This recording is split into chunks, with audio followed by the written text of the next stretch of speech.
malam ini sidin sebutakan sabarataan, sehingga ketika bangun Imam Marzuki ini bangun langsung hafal, langsung sidin tulis. Nah, luar biasa lah. Nah, kalau kita baca saben hari kada usah bawa regin bahapal, insyaallah hafal aja karena sorangan, tapi dibaca saben hari. Nah, dibaca saben hari. Nah, kemudian sesudah kita disuruh untuk beriman kepada para nabi dan rasul, kita pun disuruh untuk beriman dengan hari akhirat. Nah, yaumil akhir. Bahwasanya akan ada hari akhirat, hari di mana dipertanggungjawabkan segala amal ibadah kita.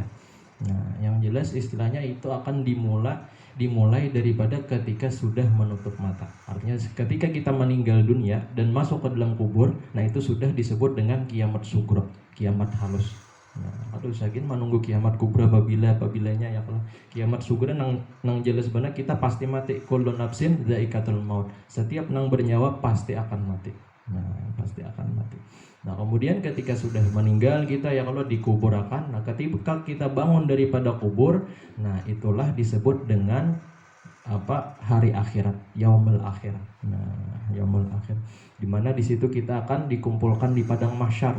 Padang mahsyar itu disebutkan bahwasanya matahari cuman sekilan daripada kepala kita. Nah, jadi bahkan ada di antara umatnya Nabi Muhammad nang paluhnya itu menenggelamkan batisnya. Ada nang hinggan buku lali, ada nang hinggan lintuhot, ada nang hinggan pinggang, ada sampai gulu, ada nang tinggalem sama sekali. Sesuai dengan amal ibadahnya ketika di dunia. Nah, sesuai dengan amal ibadahnya ketika di dunia. Bilanya ahli taat, jauhinya apa tinggalan daripada paluhnya seorang, bahkan inya mendapatkan naungan arasnya Allah. Di mana orang sedang kepanasan, inya dapat aras apa naungan arasnya Allah, inya dapat makanan, dapat minuman. Nah, itulah. Nah, ketika di padang mahsyar itu tadi banyak orang nang celaka karena ulah amal maksiatnya ketika di dunia. Tapi ketika ini bujur-bujur taat kepada Allah, insya Allah Allah selamatkan ketika inya di akhirat kayaknya. Nah, barang siapa yang ingat dengan Allah di dunia, maka Allah akan mengingatnya ketika di akhirat. Barang siapa yang lupa dengan Allah ketika di dunia, maka Allah akan lupakan inya ketika di akhirat. Nah, jadi istilahnya kayak itulah timbal baliknya. Nah, bilanya kita bujur-bujur taat lawan Allah, karena Allah akan balas segala amal ibadah kita ketika di akhirat. Nah, di padang mahsyar tadi ya. Kalau kemudian sesudah di padang mahsyar kita akan dibawa kepada yang disebut dengan Shiratal Mustaqim. Shiratal Mustaqim ini jembatan yang disebutkan bahwasanya lebih halus daripada rambut. Ada madakan rambut dibelah 7 aja. Nah, halus bener lah. Lebih halus daripada rambut dan lebih tajam daripada pedang. Nah, pegat. Di bawahnya itu langsung api neraka. Dan banyak istilahnya kalalip. Kalalip itu model kayak nang istilahnya menarik lah. Siapa nang memang ahli maksiat langsung ditariknya langsung ke api neraka. Nah, tagugur waliyazubillahi ta'ala. Nah, kita akan melalui itu ya kalau ada di antara umatnya Nabi Muhammad nang kawa melewati titian Shiratal Mustaqim itu dengan berjalan kaki. Ada nang kawa buka, ada nang secepat kilat. Nah, ya Allah, sesuai dengan amal ibadahnya tadi ketika di dunia. Nah, kemudian sesudah melewati Shiratal Mustaqim itu kayaknya ada yang disebut dengan mizan. Mizan itu timbangan amal baik, timbangan apa amal jahat, itu ditimbang amal kita. Kemudian dihisap, dihitung seapa istilahnya amal baik kita, seapa amal jahat kita. Nah, bilanya tak banyak amal baik dimasukkan ke dalam surganya Allah. Bila jahat maka dimasukkan ke dalam api nerakanya Allah. Nah, jadi hujungnya itu ada di surga dan neraka. Nah, tapi sebelum surga neraka itu ada yang disebut dengan haud. Haud itu telaganya Kautsar Nabi Muhammad sallallahu alaihi wasallam. Ya, jadi Nabi Muhammad tuh menunggu-nunggu benar umatnya di telaga Kautsar. Fa inni muntadzirukum 'alal haud. Uji Nabi, aku menunggu kedatangan kalian di telagaku, telaga Kautsar. Barang siapa yang minum di telagaku, maka dia tidak akan haus untuk selama-lamanya. Ujarnya Nabi Muhammad sallallahu alaihi wasallam. Bahkan ada di antara umatnya Nabi Muhammad yang mendapatkan kemuliaan itu langsung minum daripada tangannya baginda Nabi Muhammad sallallahu alaihi wasallam. Tangannya nang mulia lah. Dan ada juga di antara umatnya Nabi Muhammad yang diberikan tugas oleh Nabi Muhammad, tolong beri minum kepada umat-umatku. Nah, ada juga yang sampai kayak itu. Nah, luar biasa. Tentunya orang-orang yang seperti ini orang yang memang bujur kecintaannya kepada Nabi Muhammad melebihi daripada yang lain-lainnya. Nah, Nah, jadi ini disebut dengan sam'iyat lah. Sam'iyat itu artinya hal-hal yang hanya kita imani dengan mendengar. Tapi kada kita lihat, kita kada pernah melihat surga, kita kada pernah melihat neraka, tapi kita yakin dengan adanya dua tempat ini. Nah, dua tempat ini, surga dan neraka. Nah, kalau aulia salihin itu memang dibukakan hijab kepada mereka, artinya mereka memang kau melihat. Nah, ini surga, ini neraka. Sebagaimana Al-Habib Abdurrahman As-Segaf itu sidin kawa melihat surga bila sidin paling ke kanan, bila sidin ke kiri melihat api neraka. Nah, kenapa maka jadi sampai ke ini? Cocok aja lawan amalan sidin. Amalan sidin apa? 4 kali khatam di pagi hari dan 4 kali khatam di malam hari. Nah, kayak apa inilah 4 kali khatam. Salam bergintok ya Allah. Nah, ini 4 kali khatam mulai juhur sampai kamarian, nimbah kamarian pulang bersambung ke malam 4. Jadi seharian sama laman itu 8 kali khatam. La ilaha illallah. Ini karamatnya para aulia lah. Nah, keberkahan waktunya. Kenapa maka jadi sampai ke itu? Karena berkat memuliakan waktu. Waktunya digunakan sebaik-baiknya. Jadi berberkah. Nah, nang aturannya sejam, nang secara normalnya sejam itu bagi mereka bisa 10 jam, bisa 24 jam karena keberkahan. Nah, keberkahan waktu. Makanya Al-Habib Abdullah bin Husain bin Tahir itu seorang wali Allah Ta'ala nang dari Hadramaut juga. Sidin itu saking memperhatikannya lawan waktu. Setiap waktu Sidin itu kada pernah lewat dengan sia-sia. Sampai bahkan ketika Sidin masuk WC itu Sidin menyuruh ading Sidin untuk membacakan kitab ilmu agama mulai luar. Nah, jadi kada hendak benar ketinggalan faidah meskipun di dalam WC. Nah, Habib Abdullah bin Husain bin Tahir. Kemudian pada suatu hari Sidin ini ada beisian kamanakan. Kamanakan Sidin ini karena kamanakan ini sayang lawan paman lah. Nah, wahai paman, ulun hendak bahadiah lawan pian, bahadiah jam. Nah, jam bahari itu mungkin nang berputar lah kada bebeterai. Nah, jadi paman isanya ulun beri pian jam karena ulun tahu pian ni orang nang sangat mempergunakan waktunya dengan sebaik-baiknya. Nah, mudah-mudahan jam ini bermanfaat bagi pian. Kawa mengatur waktu pian agar lebih berberkah, agar lebih tepat. Kemudian Habib Abdullah bin Husain bin Tahir, terima kasih banyak wahai istilahnya kamanakanku. Nah, ikam hadiah lawan aku terima hadiah ikam. Nah, terima ya kalau oleh Sidin. Kemudian imbahnya sudah diterima, berjalan sehari, 2 hari, 3 hari. Nah, beilang pulang nih kamanakan ke rumah Habib Abdullah bin Husain.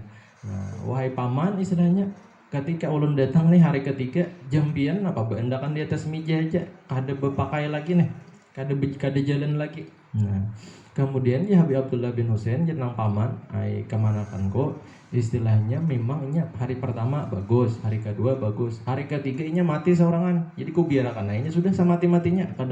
Dan aku pun kada tahu cara menghidupinya. Nah, ujarnya si kemanakan tadi pamanai nabilanya habis ini istilahnya kada jalan lagi pian putar pulang di IG-nya nih. Nah, ada pemutarannya pian putar kayaknya berjalan pulang. Nah, supaya waktu pian tadi lebih akurat, lebih teratur. Nah, jadinya Habib Abdullah bin Husain bin Tahir, jangankan memutar itu, aku memang kada ada waktu lagi hendak memutar itu. Nah, kada ada waktu kok, tabuang sia-sia waktu kok membaya hanya memutar jam itu aja. Nah, waktu kok habis udah sagan taat, sagan ibadah. Nah, ini adalah keberkahan daripada waktu nang mereka lewati. Nah, ada hal nang mustahil lah. Nah, hal-hal seperti itu. Nah, karena mereka memang istilahnya menggunakan waktu sebaik-baiknya, lalu berberkah, lalu bertambah. Nah, kemudian tadi wa rasulihi wal yaumil akhir, dan hari akhirat. Nah, kita meyakini bahwasanya hari akhirat itu ada. Nah, kemudian yang terakhir adalah beriman dengan qada dan kadarnya Allah. Beriman dengan ketentuan Allah Subhanahu wa taala. Karena setiap yang terjadi di alam semesta itu pasti atas dasar kehendak Allah Ta'ala. Nah, mulai dahulu itu sudah ada catatannya. Kita lahir jam seini, kita kayaknya istilahnya wafatnya jam seini, rizkinya kita seini, jodohnya kita seini. Nah, itu macam-macam tuh sudah ditentukan oleh Allah Ta'ala sebelum kita ada di dunia. Nah, ketentuan Allah Subhanahu wa taala. Nah, di situ ada qada, ada qadar. Nah, qada itu ketentuan Allah nang belum terjadi. Nah, itu qada ngarannya. Adapun qadar itu ketentuan Allah nang sudah terjadi. Nah, qadar itu artinya lah. Nah, jadi setiap apa nang ada di alam semesta, setiap kejadian itu pasti atas dasar qada dan qadarnya Allah Ta'ala. bahkan daun pun nang jatuh dari pohonnya itu atas ketentuan Allah Ta'ala. Nah, jadi kada ada nang lepas daripada ketentuan Allah. Nah, bilanya kita yakin bahwasanya setiap sesuatu itu atas dasar kehendak Allah, maka kita harus ridho, kita harus terima atas apa yang Allah tentukan kepada kita. Nah, istilahnya ridho itu paling nyaman, nambah sudahlah menerima apa yang ditentukan oleh Allah, dan kita yakini apa yang dikehendaki oleh Allah itulah yang terbaik bagi kita. Nah, ini Allah, jadi kada pusang nih. Nah, kalau misalnya napa mau kayak ini, napa kayak itu, ini seakan-akan kada terima dengan ketentuan Allah. Nah, orang yang seperti ini orang yang celaka, wailun summa wailun. Nah, uji Allah Ta'ala ini orang yang celaka bilanya kada terima dengan ketentuan Allah. Nah, kenapa maka jadi kada terima dengan ketentuan Allah, padahal Allah nang Maha Kuasa, Allah Tuhannya, kita cuma hamba. Nah, kita kada ada daya, kada ada upaya, kita hanya menerima. Nah, inilah yang paling nyaman bila Allah beri, kita terima dengan lapang dada. Nah, ini qada dan kadarnya Allah. Nah, kemudian si laki-laki ini menekuni pulang lawan Rasulullah. Qala fa akhbirni anil ihsan. Nah, kemudian wahai Rasulullah, wahai Muhammad, kabarkan aku tentang ihsan. Apa itu yang disebut dengan ihsan? Nah, apa yang disebut dengan ihsan? Nah, kemudian Rasulullah bersabda, anta'budallah ka'annaka tarah, fa in lam takun tarahu fa innahu yarak. Nah, ujian Nabi Muhammad, yang disebut dengan ihsan itu adalah kita menyembah Allah seakan-akan kita melihat Allah. Ini derajat yang pertama. Kemudian seandainya kita kada kawa meumpamakan kita kawa melihat Allah, rasakan bahwasanya kita ini dilihat oleh Allah Ta'ala. Nah, itu ya Allah. Kenapa maka jadi diumpamakan di sini seakan-akan kita melihat Allah. Nah, kada diumpamakan lawan yang lain, karena melihat Allah Subhanahu wa Ta'ala itu adalah nikmat yang paling besar yang dimiliki oleh penduduk surga. Nah, penduduk surga itunya diberikan kenikmatan makanan, minuman, tempat tinggal, ya Allah, keindahan, istana, serabanya, ya Allah. Tapi itu nikmatnya kalah sebadataan dengan an-nadhar ila wajhikal karim, memandang kepada zatnya Allah Ta'ala. Nah, ini nikmat yang paling besar. Sehingga apabila penduduk surga itu mereka sedang menikmati dengan kenikmatan mereka, kemudian datang panggilan, artinya tiba waktunya berjumpa dengan Allah Ta'ala. Nah, mereka langsung melepas kenikmatan mereka tadi, nah, langsung menghadap Allah Ta'ala, saking nikmatnya ya. Nah, makanya di doa selamat biasanya warzuqnan nadhar ila wajhikal karim, ya Allah berikanlah kami rizki dapat memandang kepada zatnya Allah Ta'ala, nang maha sempurna, nang maha indah, nang maha kokoh, nang maha segala-galanya lah. An-nadhar ila wajhil karim. Nah, jadi apabila kita memandang kepada Allah, nang kita rasakan adalah lezat. Nah, jadi ketika kita sembahyang, usahakan ya kalau kita seakan melihat Allah. Jadi bila kita melihat Allah itu lupa dengan nang lainnya. Nang kita ingat hanya Allah. Nah, kadang bilanya sambahyang ini nang kada kagenangan tuh, di luar sambahyang kagenangan waya sambahyang. Nah, ini nang bangetnya. Nah, ada nang sambahyang sambil berhitung duit. Nah, berapa? Ada nang sambil sambahyang mahayal sugih. Ada nang macam-macamnya, aku hendak kasih ini, aku hendak makan ini. Nah, itu pas sambahyang. Nah, ini Pak, inilah syaitan yang telah selalu mengganggu hamba-hambanya Allah Ta'ala ini, sampai anak sambahyang nang kada kagenangan tadi. Nah, kagenangan waya sambahyang. Ini ada kisahnya, orang dahulu kehilangan duit, rasanya kayak itu nih, kehilangan duit. Abud mencari di mana nih, mencari kada dapat, datang ke tuan guru. Nah, wahai tuan guru, ulun kehilangan duit. Nah, kayak apa caranya nih, solusinya nih, maka banyak bener duitnya. Nah, kemudian jadi tuan guru sabuting aja, nah aku bepasan lawan ikam, malam ini ikam sambahyang banyak-banyak mulai imbah isya sampai subuh. Nah, bilanya ikam sambahyang lah mulai imbah isya sampai yang sunat terus sampai ke subuh, insyaallah dapat harta ikam yang hilang tadi. Nah, kemudian karena si orang ini tadi hendak bener, rupanya parlo bener duit nih juga. Nah, sambahyangnya mulai imbah isya. Nang pertama ya Allah, rakaat pertama, rakaat kedua, rakaat ketiga, keempat.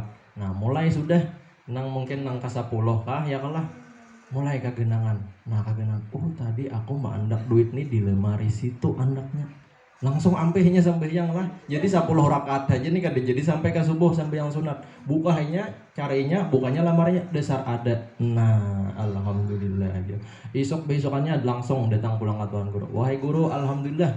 Istilahnya pasanan bian nih suruhan bian nih paten bujur. Ada sampai subuh ulun sudah dapat duitnya.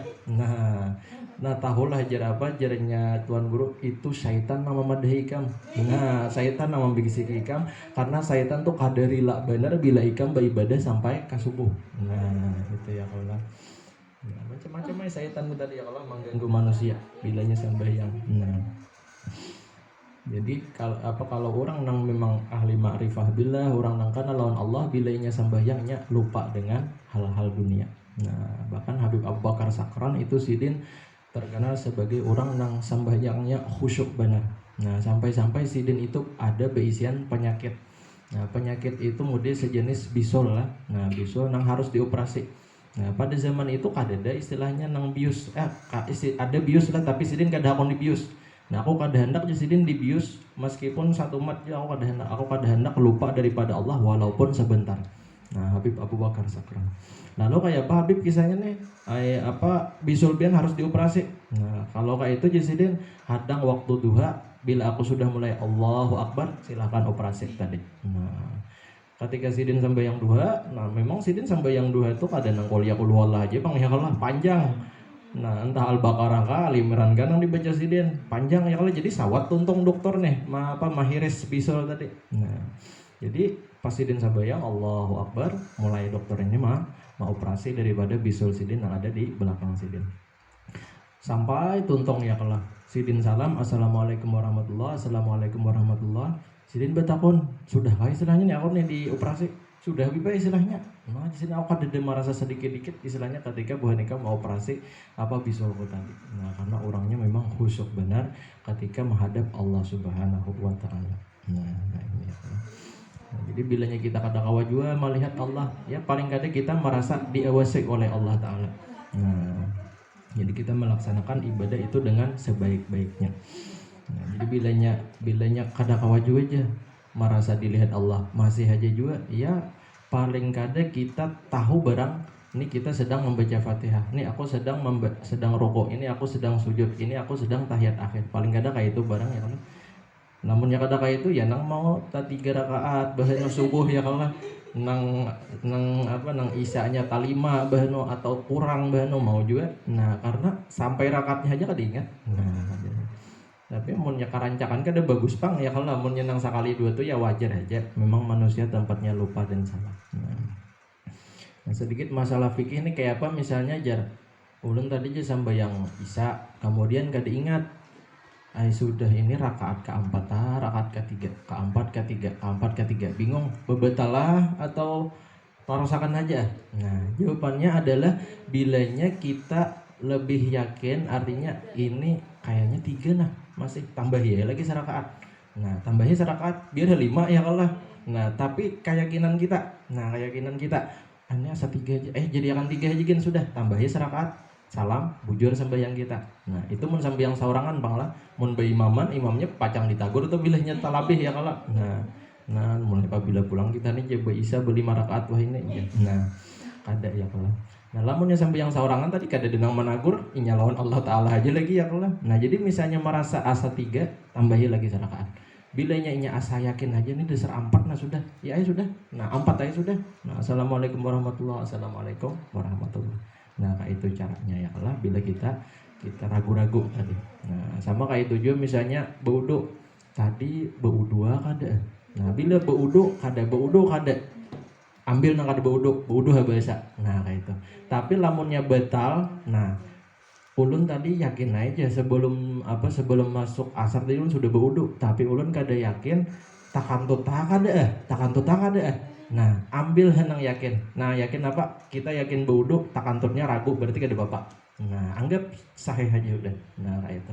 Jadi lamun beudunya yakin, kada usah dipikirkan masalah takantut kadanya. Nah, tapi lamunnya masalah wudunya nang kada atau beudu, nah itu harus diulangi bahasa.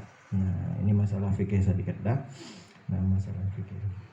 Nah kemudian lagi jasidin sesudah itu nang terakhir adalah fa akhbirni anisa'ah. Nah ujarnya laki-laki ini tadi, wahai Muhammad kabarkan kepada aku tentang kapan terjadinya hari kiamat. Nah kapan terjadinya hari kiamat. Kemudian ujarnya Nabi Muhammad, mal mas'ul anha bi'a'lam minasail. Tidaklah orang na ikam takuni ini lebih tahu daripada ikam. Artinya kita sama juga kada tahu, aku kada tahu, ikam pun kada tahu juga. Nah, ujar Nabi Muhammad. Karena ini hanya Allah yang tahu kapan terjadi hari kiamat, tanggalnya, harinya, jamnya, bulannya, tahunnya. Itu kada ada yang tahu kecuali Allah Subhanahu wa taala. Kalau kayak itu ujarnya si laki-laki tadi, fa akhbirni an amaratiha, jelaskan kepadaku apa tanda-tanda hari kiamat. Nah, apa tanda-tanda hari kiamat? Nah, tandanya barang padahakan ya, kalau ada dipadahakan harinya, tandanya barang ya. Nah, kemudian ujian Nabi satu tanda dekatnya hari kiamat atau akhir zaman itu adalah antalidal amatu rabbataha, melahirkannya oleh seorang perempuan akan patuanannya. Nah, maksudnya apa? Maksudnya di sini banyaknya orang-orang nang durhaka lawan kuitannya. Banyaknya orang-orang nang durhaka lawan abah mamanya. Nah, ini tanda-tanda akhir zaman. Nah, artinya kuitan abah mama nang harusnya dimuliakan, harusnya disayangi, harusnya dibantu, malah dijadikan budak. Nah, tagih ini, tagih itu. Nah, suruh ini, suruh itu. Seakan-akan kuitan itu lain kuitan, seakan-akan pembantu. Nah, ini maksud antalidal amatu rabbataha, melahirkan oleh seorang ibu akan anaknya nang bersifat nang kaya raja. Nah, inilah.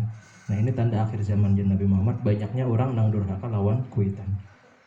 Nah, di antara amalan yang sangat bagus artinya supaya kita ini tetap dijadikan orang nang bebakti lawan orang tua, jangan kada ingat membaca Rabbighfirli wali walidayya warhamhuma kama rabbayani shaghira. Nah, ini pelajaran TK pang sebujurnya ya Allah dua ibu bapak. Nah, paling kada 3 kali imbas sambayang fardu. Nah, mendoakan ya Allah ampuni dosa ulun, dosa kuitan ulun, dan kasihilah mereka sebagaimana mereka telah mengasihi aku di waktu kecil. Nah, barang siapa yang membaca doa ini, inya akan ditulis sebagai orang nang bakti lawan kuitan. Nah, ini adalah bakti lawan kuitan, ini bagus benar, luar biasa. Nah, kemudian tanda yang kedua aja Nabi Muhammad, tanda dekatnya akhir zaman adalah wa antaral hufatal urata an ala ri'a asya yatatawaluna fil bunyan. Nah, tanda yang kedua adanya orang-orang Badui nang masuk ke kota, nang kelihatannya pakaiannya cumpang-camping kada bersandal, tapi mereka memiliki bangunan-bangunan nang tinggi. Nah, istilahnya pakaiannya itu kayak orang miskin, tapi sudah sampai di kota itu menara-menara atau gedung-gedung yang tinggi itu ampun inya. Nah, maksudnya apa di sini? Ini menunjukkan bahwasanya banyaknya penguasa-penguasa zalim di akhir zaman. Nah, istilahnya inya ini sebetulnya kada pantas jadi pemimpin.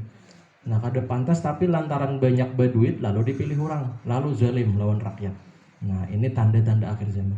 Ada kadang nang memilih artinya bagus saja orangnya, tapi kada tahu berduit, kada dipilih orang ya kalau. Nah, itu. Nah, ada yang ini zalim padahal. Nah, kada pantas jadi pemimpin, tapi ini banyak duit lalu dipilih. Nah, ini tanda daripada akhir zaman. Nah, pemimpin nang zalim. Nah, kemudian tsumman talaqa falabithtu maliyan. Nah, kemudian sesudah itu laki-laki ini pergi. Nah, bangun daripada hadapan Rasulullah. Nah, ujarnya Sayyidina Umar, sesudah itu aku kada wani bepandir juga, kada wani betakon juga Rasulullah, siapa laki-laki ini tadi. Nah, kemudian tiba-tiba aja sesudah 3 hari Rasulullah berkata kepadaku, tsumma qala ya Umar atadri manis sa'il. Nah, wahai Umar, tahulah ikam siapa nang bepandir lawan aku 3 hari nang lalu tadi. Nang inya duduk di hadapan aku, inya betakon apa itu Islam, apa itu ihsan, apa itu iman, nah apa itu tanda-tanda hari kiamat. Tahulah ikam siapa itu orangnya. Nah, ujarnya Sayyidina Umar, Allah wa rasuluhu a'lam. Allah dan Rasulnya lebih mengetahui. Pian haja Allah pian haja wahai Rasulullah nang tahu itu istilahnya. Nah, siapa, dan Allah Ta'ala aja nang tahu siapa laki-laki itu. Nah, kemudian ujar Nabi, qala fa innahu Jibril atakum yu'allimukum dinakum. Nah, ketahuilah wahai Umar, laki-laki itu adalah Jibril alaihissalam. Dia datang kepada kalian agar mengajarkan kepada kalian tentang agama kalian. Nah, jadi itu sebetulnya adalah Jibril lah. Jibril nang menyerupa menjadi seorang sosok laki-laki nang rapi, nang bersih, nang tampan tadi ya, kalau datang kepada Rasulullah dan bertanya tentang iman, Islam, ihsan, dan tanda-tanda hari kiamat. Nah, tujuannya itu pelajaran lah bagi para sahabat. Nah, yang dimaksud agama Islam itu adalah iman, ya kalau rukun iman. Kemudian Islam, rukun Islam, ihsan tadi.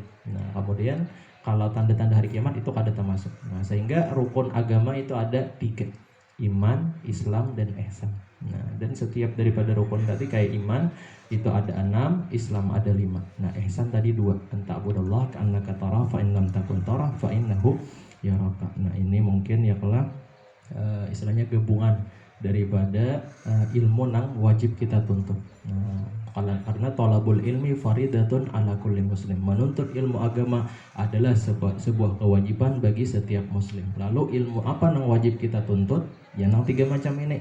Nah, iman itu dimaksud dengan ilmu tauhid.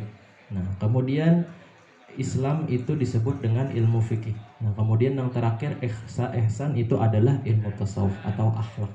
Nah, ini 3 macam yang wajib kita pelajari. Yang mau kada mau lah. Nah, mudah-mudahan Allah Subhanahu wa taala berikan kepada kita ilmu-ilmu yang bermanfaat, dan semoga Allah Subhanahu wa taala berikan kita keikhlasan di dalam menuntut ilmu agama dan istiqomah dalam menghadiri majelis-majelis ilmu, dan semoga Allah Subhanahu wa taala tambahkan terus keimanan kita dan ketakwaan kita kepada Allah dan ilmu-ilmu yang bermanfaat, sehingga kita akan semakin takut kepada Allah dan semakin dekat kepada Allah dan mendapatkan ridhonya Allah Subhanahu wa taala.